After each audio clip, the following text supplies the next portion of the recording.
Президент Садыр Жапаров бүгін 16 декабрда республиканын жогорку окуу жайларынын мыкты студенттерине президенттик стипендияларды тапшырды. Кыргыз Республикасынын президентинин стипендиясында татыктуу болду.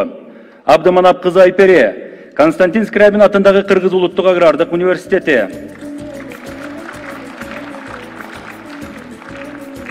Салтанаттуу иш-чарада мамлекет башчысы куттуктоо сөз сүйлөп, өлкө жетекчилиги мамлекетти өнүктүрүүгө салым кошом деген жигердүү жаштарды колдой тургандыгын айтты. Мамлекетибиздин негизги ресурсу интеллектуалдык көрөңгөсү бай, идеялары оргуштаган демилгелүү жаштар. Булар сиздер студенттерсиңер. Өлкөбүздүн келечеги да жаңы ачылыштар, табылгалар, жаратмандык иштерде жаштык демин курч мүнөздүү терең билим алуу менен айкалыштырылган дал ушул жаштардын колунда экени белгилүү. Ыкчамдык менен өнүгүп жаткан дүйнө агымында жаңы технологияларды, инновацияларды кабыл алууда жана өздөштүрүүдө, алдыңкы долбоорлорду демилгелөөдө силердин ролуңар баа жеткис. Мына ушундан улам мамлекет таланттуу студенттердин чыгармачылык потенциалын ачууга жана дүйнө жүзү боюнча талап кылынган инновациялык продукттарды жаратууга өбөлгө түзүү аракетиндебиз. Белгилей кетсек, быйыл өлкөнүн баардык университеттеринен 70 студент президенттик стипендиант болушту.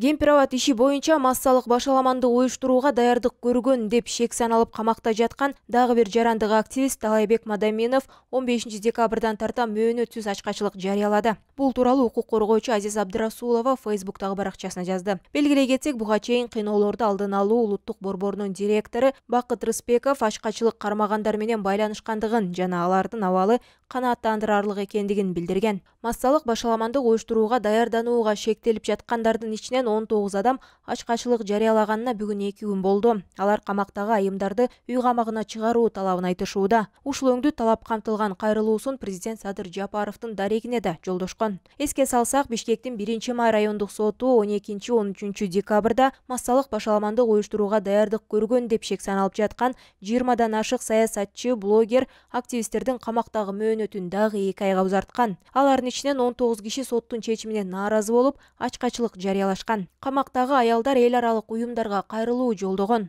23-28 октябрь аралыгында Кемпир-абад суу сактагычынын жерин Өзбекстанга берилишине каршы чыккандар жапырт кармалган. Ички иштер министрлиги мунун себебин кармалгандар жапырт башаламандык уюштурууга даярдык көргөн деген негизде түшүндүргөн.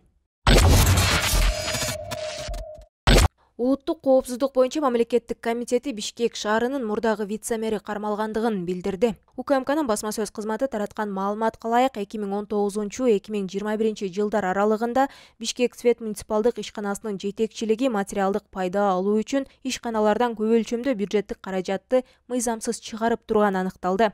Ошондой эле тергөө Бишкек Светтен 2,3 миллион сом уурдалганын тактаган. 2016-2019 жылдары Бишкек жылуулук энерго коммуналдык ишканасынын жетекчилигинин уруксаат берүү жана курулуш объектилерин жылуулук тармагына кошуудагы мыйзамсыз иштеринен Бишкек жылуулук энерго 31 миллион сомго жакын зыян тарткан деп айтылат маалыматта.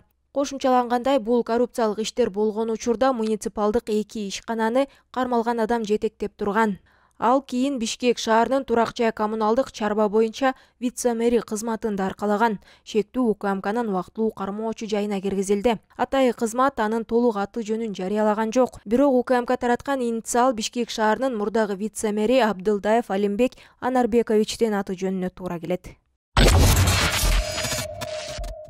Кыргызстандын Соода өнөр жай палатасынын жетекчилигине 3 талапкер тандалды. Алар Кыргызстандын экс-премьер-министри Темир Сариев, Интегра Engineering Group компаниясынын негиздөөчүсү жана башкы директорунун кеңешчиси Жуудар Сайдилкан, Шумкар логистикалык компаниясынын жетекчиси Авазбек Керимбаев. Талапкерлер үчүн Соода өнөр жай палатасынын мүчөлөрү тарабынан атайы шайланган делегаттар добуш берет. Шайлоо 19 декабрда Соода өнөр жай палатасынын имаратында өтөт. Талапкерлердин программасы менен палатанын сайтынан таанышууга болот. Палатанын мурдагы башчысы Марат Шаршекеев ноябрдын аягында кызматтан кеткен.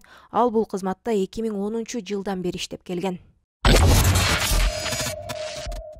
Бүгүн 16 декабрь саат 18:30-да Бишкектеги Ала Тоо аянтындагы өлкөнүн башкы балатысынын оту жанат. Быйыл балаты чоң фонтандын ордуна орнотулган. Балатынын бийиктиги 25 метр, диаметри 12 метр. Каркасына 1400 ийне жалбырактуу дарактардын бутактары бекитилген.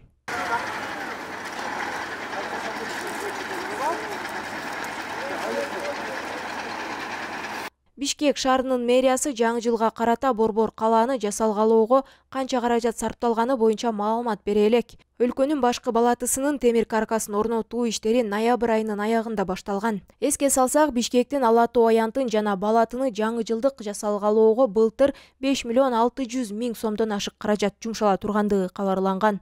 Бул сумма 25 метрлик балатыны жасалгалоого, андан тышкары Ала Тоо аянтынын айланасында кооздоого жумшалган.